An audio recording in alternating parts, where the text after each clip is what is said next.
Hello everyone, আসসালামু আলাইকুম। নতুন একটা ভিডিওতে আপনাদের স্বাগতম।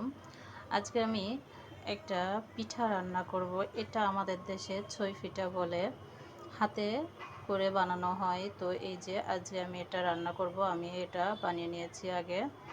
এরপরে চুলায় আমি বসিয়ে দিয়েছি দুধটা ফুটে গেছে।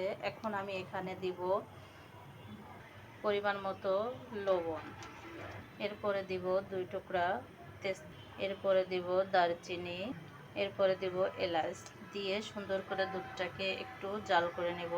আমি দুধটাকে জাল করে নিয়েছি। এবার আমি এই পিঠাগুলো দিয়ে দেব, দিয়ে এটাকে সুন্দর করে নেড়ে চেড়ে নেব। এর সাথে পিঠাটা আমার প্রায় হয়ে এসেছে।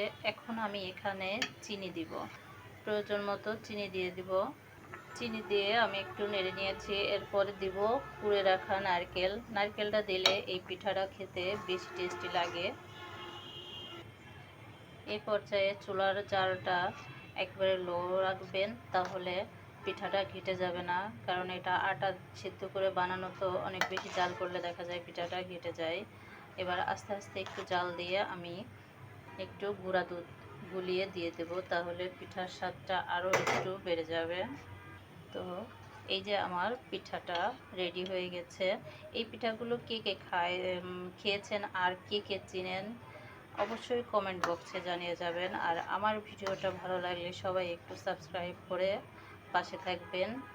আল্লাহ হাফেজ, সবাইকে ধন্যবাদ।